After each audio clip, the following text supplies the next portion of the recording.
NBA draft, player scouting reports. This is the Terrence Shannon Jr. edition. And I got to be honest, Carter, it warms my heart that we get to do this video because I've enjoyed watching Terrence Shannon for a long time in college. One of our favorite players in the country. We got to meet him in person. It was hard to find a nicer, more engaging, humble guy that we talked to in person. And to just be honest about the elephant in the room, there was a really good chance Terrence Shannon was never going to be evaluated seriously for the NBA draft when the news broke of his rape charge in the middle of the college basketball season.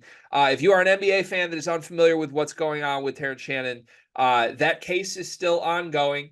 There are strong reasons to believe charges will end up finding him innocent at this point. That's not me saying anything that isn't known in circles here of college basketball talk. And it sounds like there is a chance where he is going to be drafted near where maybe his peak would be. Why don't you break down Terrence Shannon, the basketball player?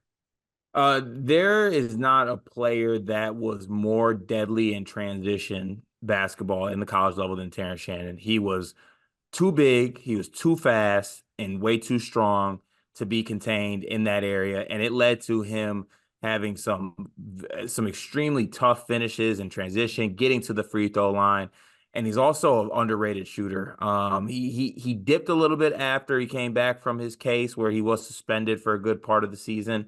But he did end up finding that 3-point range. He's more of a streaky 3-point shooter guy. Like if he hits the first two or three, he could easily hit six and it could pour on quick.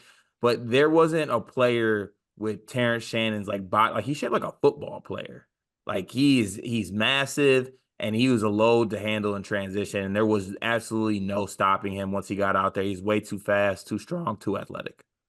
Yeah, I completely agree with you. In transition, he was unstoppable, Card. That's why my one word to describe Terrence Shannon is blur. He's a blur. At his best in college basketball, it was like you snap your fingers and he went coast to coast, got a rebound, and dunked on a dude. And there's nothing anybody could do. I said all season long there were three unstoppable things in college basketball. Zach Edey with a post touch, Terrence Shannon in transition, and Dan Hurley's mind. That's definitely I co-sign all three of those things. Yeah, sorry, Dalton Connect believers, you don't make the list. But what's your one word to describe Terrence Shannon? Freight train. That's two words. I put a hyphen. That's two words. Are you going to call him freight or train? I think it's best I call him freight. It is absolutely best we move on. Is it more likely that Terrence Shannon hits his floor or his ceiling? This hurts me because I'm a big Terrence Shannon fan, but I think it's more likely he hits his floor because for Really? as good as he is in transition, right, and what he can do in his size, I think there are some limitations to what he can do as far as like off the dribble and things such as that. And I think that does limit him somewhat for maybe what he can become at the NBA level. But just throw this out there as a caveat. When I say floor with players, I don't necessarily mean it as negative. I just mean it as like his floor could be better than a lot of other players' floors. I just think it's more so floor than ceiling with him. Got it. Okay. I'm going to believe in TSJ. It's a couple straight we've disagreed on, which I think is good. I'm going ceiling. I just simply put, I believe in him as a player. And I think there's a lot of NBA playoff teams right now you could drop him on where he would be good enough to be the fourth or fifth guy on the floor. He does so much defensively. Like there are a lot of prospects in this draft where you kind of got to ignore them and what they do defensively. TSJ projects as a guy who could like guard opposing teams' best perimeter guy. Now, if he can also make shots from outside, if he can also utilize his transition talents, I think there's no way he doesn't become a productive player in the league. So I'm going ceiling. Best team fit. What would be the best landing spot for TSJ? You gave me a good little transition there by saying that you could plug him into a playoff team and he could be very good. The Oklahoma City Thunder. Not the one I went with, but I like it. Talk me into it. Oh, damn. I thought we would have the same one on this one. Whether you want to play him instead of Josh Giddey or maybe even, I don't know, throw Lou Dort out there as a trade target and maybe upgrade at the wing position and then plug Terrence Shannon in. I just think that Terrence Shannon Jr., with his ability to shoot the three, his size, his defensive ability, I think that at worst he could be a guy who could be like a spot up shooter on that team and make plays and make the right plays and cut and score while also knocking down shots. I just think that he would fit perfectly into that scenario and he'd be able to play on a winning team. And I think that he'd be able to contribute to that winning team. So I like the idea of him playing on a playoff team, being on a playoff team. I like that too. Just a couple more I want to throw out as possibilities. First I had Sacramento because the idea of him and De'Aaron Fox together is really fun to me. And I think, Monk. Oh well, my God. Monk's gonna leave, I think, but I Damn. think I think he could kind of play the Monk role off the bench at first and shoot threes and run around. But then I realized he's a transition merchant. Not to say that's a bad thing. He needs to go to the best transition team in the NBA, who's also a playoff ready team, the Indiana Pacers.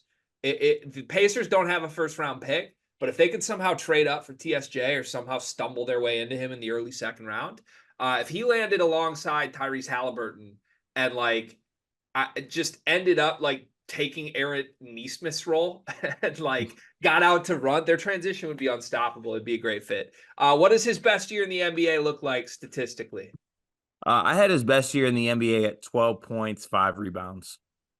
Okay, that feels low to me, but I'm also realizing right now that I'm putting really, really nice numbers for every player that we do. I have 18 and 6. I think there will be at least one season in the NBA where Terrence Shannon averages close to 20 points a game. In 5 years, what is he? Your options are All NBA, All Star, starter, bench, G League, overseas, or podcaster. I had him as a starter. I think he's going to be a starter. I think he's going to be like the fifth, fourth option on a playoff team. Okay, I could 100% see that. I have starter as well, and I think it is almost entirely contingent on him landing on a playoff team, like we already talked about. Most likely to NBA draft superlatives. What is Terrence Shannon Jr. most likely to? I kind of did a cheat code on this one. I did because I kind of already said it, but I said that he's the most likely to be a contributor on a playoff team in year one out of all the rookies. You just think he's ready? I just think he's ready. And like you see, you kind of brought it up earlier. I think that if he gets in the right situation, we're looking at the same thing that like Derek Lively does for the Mavericks. Like we're looking at a rookie who comes in, contributes right away, other pieces around him, and they make some other things happen in free agency. And he's being a major contributor in year one. And they're making, going far in the playoffs. Yeah, I can see that. I think he is, well, actually, I don't think, I know. He is most likely to always be on my team in NBA 2K. Shout out to 2K Labs. But yeah, I always like the rookies that I fell in love with in college. They hit the game and I like put them all on the team. Chet Holmgren was one. Keegan Murray was one. I still run Murray twin front courts. It's the greatest. Terrence Shannon Jr. will never not be on my team in franchise mode. As we should. If you enjoyed this video, we have 74 more of these leading up to the NBA draft, dropping 5 per day. Go subscribe to the channel. The NBA draft is coming up, and I've got something awesome for you. We are partnering with the people at NBA 2K Lab.